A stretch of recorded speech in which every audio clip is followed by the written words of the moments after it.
Julia lagi bersiap mengemudi mobil. Tiba-tiba ada rantai besi yang menyekik lehernya. Pria itu mengancam Julia untuk menyalakan mesinnya. Mobil dibawa ke parkiran bawah tanah. Pria itu mengeluarkan Julia dari mobil dan mengikat kedua tangannya, lalu digantung ke rantai. Kemudian dia pergi. Pria itu datang ke dalam kamar. Dari monitor dia melihat badan Julia yang seksi. Julia terus memberontak. Akhirnya dia jatuh dari gantungannya. Dia segera mencari telepon di dalam bajunya untuk melaporkan ke polisi.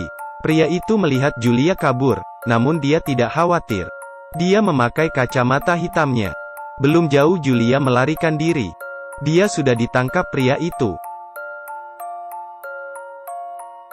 Kemudian dia dibawa ke atas mobil pickup. Tangannya juga diikat. Kemudian pria itu memanaskan sebatang besi. Kemudian mencetak simbol di kaki Julia. Julia kesakitan hingga pingsan. Pria itu memindahkan Julia ke mobil lain. Kemudian membawanya keluar.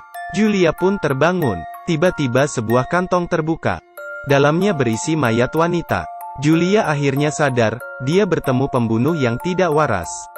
Mobil berhenti di kawasan sepi. Pria itu membuka lubang dengan sekop.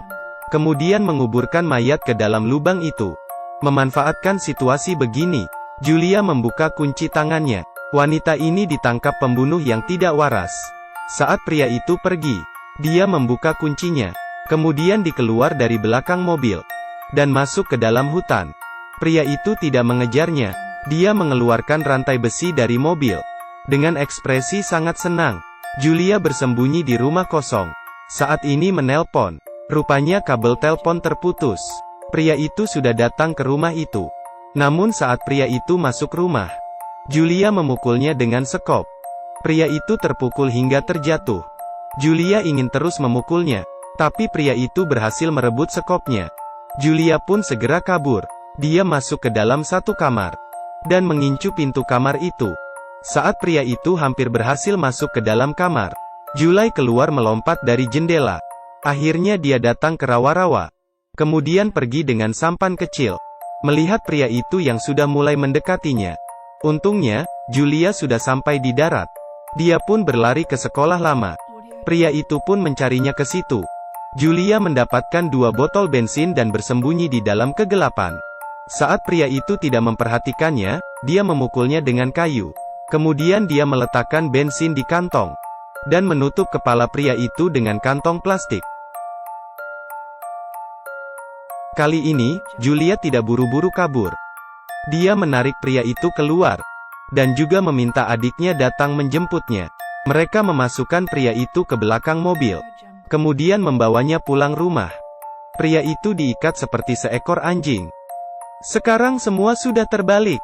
Pria ini seorang pembunuh yang tidak waras. Dia selalu membunuh gadis muda. Tapi kali ini dia masuk ke perangkap orang lain, sehingga dia menjadi mangsa wanita ini. Julia sengaja menjatuhkan kunci ke lantai. Pria itu pun mengambilnya. Kunci ini bisa membuka gemboknya. Saat dia keluar dari kamar, Julia menyerangnya dari belakang. Kemudian Julia pun segera kabur. Pria itu berusaha mengejarnya, tapi malah terkena perangkap di tangga.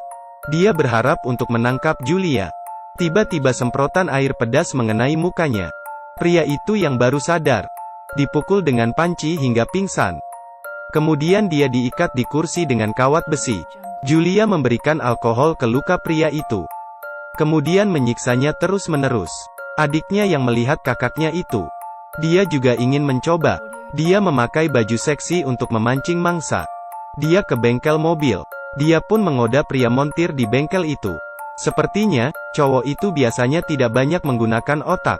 Pria montir itu juga dibawa ke kamar bawah tanah. Kaki tangannya juga diikat. Tiba-tiba pria itu berbicara. Pria montir sangat ketakutan. Pria itu memberitahu kejadian yang dia hadapi. Pria montir itu semakin ketakutan.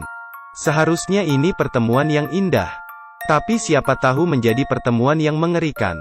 Pria itu mendapatkan satu tang. Kemudian dia membuka kuncinya.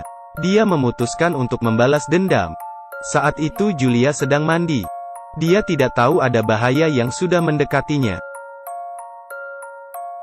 Adiknya tiba-tiba muncul dan menyelamatkan kakaknya. Kemudian dia memancing pria itu. Kemudian kakak memukul kepala pria itu dengan vas bunga. Kemudian mereka pun mulai bertarung. Terakhirnya, pria itu terjatuh keluar. Pria itu pun langsung meninggal dunia.